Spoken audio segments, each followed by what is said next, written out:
Hey guys, my name is Ryan, and welcome to Overwatch Central. Now, I wouldn't blame you if you didn't know that in the Storm Rising update that came out last week, there were some changes to Reaper. They were often overlooked. Some changes to Junkrat also came in, but we did videos going over that with Crow. But we haven't really talked about the Reaper changes at all when they came out, or now that they're in the game, they're live, and the impact that they're having. So we're going to talk about that today. Is Reaper actually any good now? How these new changes have impacted him, if at all. Generally just doing a post-mortem of the patch and just talking about the state of Reaper, because ideally he should be in a much better position now with how he's a tank buster and the meta is tanks. So kind of going over why it doesn't strictly boil down that way. First of all, we probably should go over what these changes actually were. Reaper's Shadow Step was buffed. It can be now used in the air. The time to exit Shadow Step has been reduced from 1 second to half of a second. Reaper is now invisible for the time it takes to exit Shadow Step. Railings and other breakable objects no longer blocking teleporting,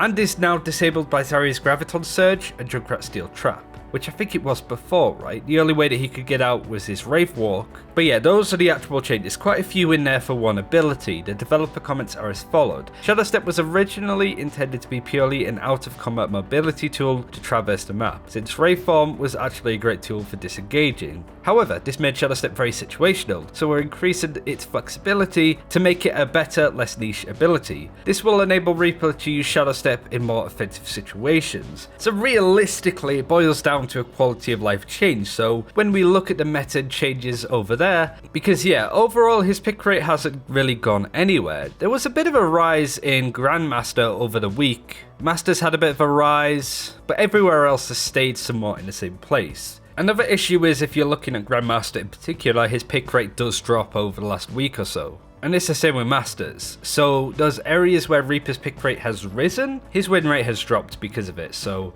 the question, is he any good now? It's a bit of an awkward one because those changes haven't really translated to the meta in terms of competitive just yet. We have seen heroes like Doomfist make a slow increase in popularity and how strong they are, so I don't want to necessarily say, yeah, these changes have done absolutely nothing for Reaper, because that's not true. Because looking through places like Reddit, you could see a lot of players talking about how good these changes were for the hero. I think this is important for players that play Reaper, that he's in a lot better position.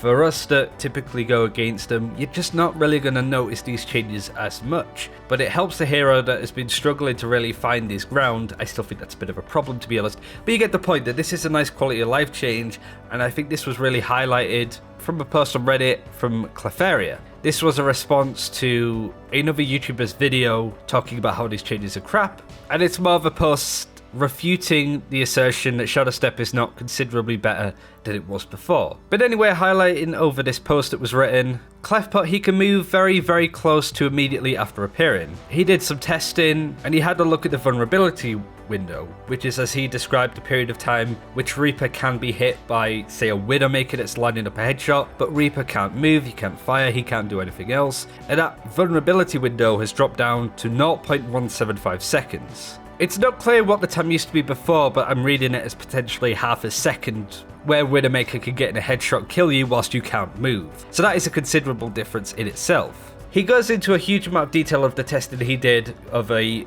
Reaper teleporting to a place in the hands of Widowmaker trying to get that shot to kill him, and the amount of time that it takes for them to line up the shot, charge it up or whatever, is so dramatically low now that Reaper in a lot of cases can survive those interactions. I'll put the whole paste bin in the description below if you want to read it for yourself. It's very interesting, it's a nice breakdown. But generally, when you're looking through what Reaper players are saying, they're saying that these changes aren't as bad as people may be suggesting. Now, I'm not going to lie, as somebody that has barely picked up Reaper over the last 2 years, I don't think I'd be able to make much of a difference, much like a lot of people. But I think for those that are really invested in this hero and want to make it work in whatever situation, it is going to be really good for you. So for Reaper players, this is a really good change. For everybody else, it doesn't seem to have a bit of an impact. But really, is Reaper any good now? I would still say the answer is no. Not because of the state that he's in mechanically, but more that he doesn't really have a role in the game. It's the whole Roadhog situation right now too. And there was a really poignant post that came out of Riot on competitive Overwatch kind of highlighting this.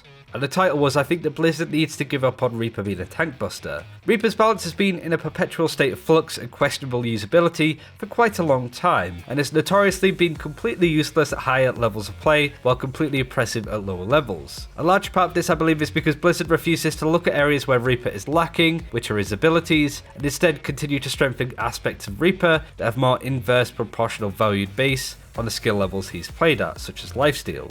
He gives some interesting ideas of such as adding a smokescreen ability, Reaper having an anti-healing component to his primary fire, Wraithform being able to sort of climb up walls to get to high ground, which we have suggested in the past, if Reaper only had lifesteal on his ultimate but at a much increased rate. Those kind of ideas, and it generally feels that Blizzard don't need to change too much around Reaper, that they just need to sort of take away that aspect of he needs to run up close with all of his abilities. Saying that just might be where Blizzard are happy with putting him.